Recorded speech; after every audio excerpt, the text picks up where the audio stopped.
దీపక్ మా పెద్దాయన పేరు మీద, సరే ఈయనకున్న శిష్యులు అనేక మందిలో దీపక్ లాంటి వారు. చాలా ఆశ్చర్యమైన విషయం, దీపక్ చిన్నప్పటి నుంచి చూసిన రామారావు గారిని మర్చిపోకుండా ఆయన పేరు మీద ఇవాళ ఒక మహిళా దినోత్సవం అంటే మహిళలకి గౌరవం ఇచ్చుకుంటాం. అది పారిశుద్ధ కార్మికులు అంటే మా తోడబుట్ట పైన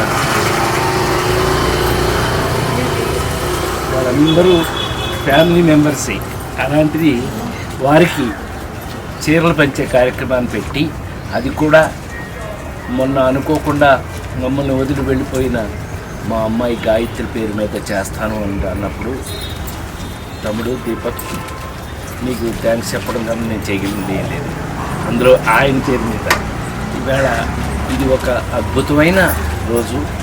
ప్రతి మనిషి కూడా ఇలాంటి మంచి కార్యక్రమాలు దీపక్లాగా చేయగలిగితే తన సమాజం ఎప్పుడూ బాగుంటుందని నమ్మేవాళ్ళు నేను ఒకటి. అందుకని మీకు దీపక్ థ్యాంక్స్ చెప్పడం చాలా మామూలు మాటతో మేముండి అందరం కలిపి ఇలాంటి సమాజానికి ఇలా మన వాళ్ళని మనతో అడగొట్టకపోయినా మన ఆడవాళ్ళని అందరినీ గుర్తు చేసుకుంటూ ఒక మంచి కార్యక్రమాన్ని చేయాలని మనస్ఫూర్తిగా కోరుకుంటున్నాను. మరొకసారి అందరూ కూడా ప్రపంచ మహిళా దినోత్సవం రోజున మీ తల్లుల్ని, అక్కల్ని, చెల్లెల్ని, మన కోసం పనిచేసే వాళ్ళు కూడా ఒకసారి మీరు మనస్ఫూర్తిగా గుర్తు చేసుకోవాలని మరొకసారి చివరిగా దీపక్కి థ్యాంక్స్. Thank you. మనం ఈ రోజున ప్రపంచ మహిళా దినోత్సవం సందర్భంగా మనం తెలుసుకుంది ఏంటంటే, ముఖ్యంగా ఒక అన్న నందమూరి తారక రామారావు గారు ఒక సమాజమే దేవాలయం, ప్రజలైన దేవుళ్ళు అనేది కాకుండా ఆడపడుచుల అండా తెలుగుదేశం జెండా అన్నారు. ఆ నినాదంతో ఎప్పుడు ముందుకెళ్ళబట్టి ఈ రోజున మళ్ళీ మన ప్రభుత్వం ఎక్కడొచ్చినా సరే కేవలం ఆడపడుచుల అండతోనే మన జెండా ఎగరటం జరుగుతుంది.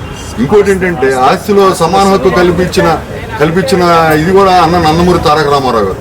అంతేకాకుండా ప్రతి దాంట్లో రాజకీయంలో కానీ దేంట్లో కానీ వాళ్ళకి ఇంత శాతం రిజర్వేషన్ కల్పించి ప్రతి దాంట్లో కూడా వాళ్ళు భాగస్వామ్యం, కండక్టర్ వ్యవస్థ దగ్గర నుంచి జీహెచ్ఎంసీలో పారిశుద్ధ్య కార్మికుల కాడి నుంచి ప్రతి ఒక్కరికి కూడా ఉపాధి అనేది కల్పించింది కేవలం అన్న నందమూరి తారక రామారావు గారు.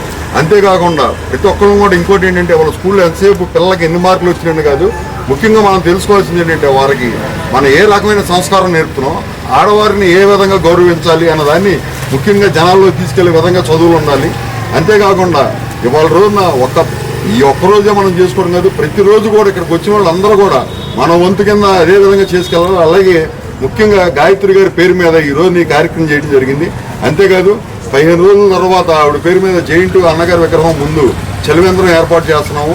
దానికి కూడా మీరందరూ కూడా వచ్చి ప్రతిరోజు కూడా అక్కడ మనం తోసినంత అనమాట ఎండకి ఎంత అల్లాడిపోతున్నారు. ఇవాళ కూడా నా తోమ తగ్గట్టుగా మజ్జిగ ఏర్పాటు చేయడం జరిగింది.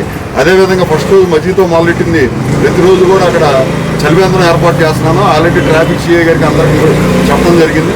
కాబట్టి మీరందరూ కూడా దాంట్లో భాగస్వాములు ఈ రకంగా ఆవిడ పేరు మీద మన మధ్య భౌతికంగా లేకపోవచ్చు, కానీ ఆవిడ ఆశయాలు మన కళ్ళ ముందు రోజు కనపడేట్టుగా ఏదో కార్యక్రమం చేసుకుంటూ ముందుకెళ్తామని మీ ద్వారా ఆయన ఒక సామాన్యుడు పిలిచి సార్ ఇట్లా చేస్తున్నాం అంటే ఇవాళ నా ఇంటి వరకు వచ్చిన వ్యక్తికి బాధాబంధనం చేస్తూ సెలవు తీసుకుంటాం.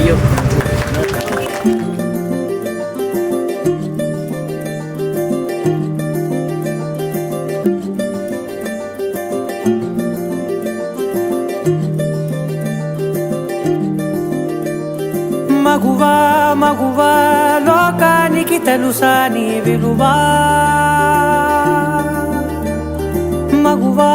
మగువా నీ సహనానికి సరిహద్దులు కలవా,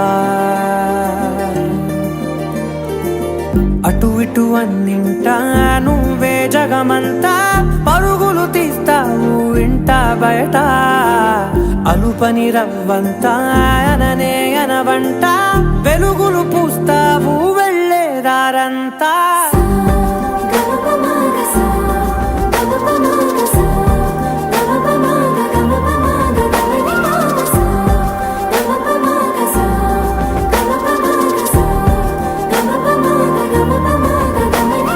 మగువా లోకానికి తెలుసా నీ విలువా, మగువా నీ సహనానికి సరిహద్దులు కలవా.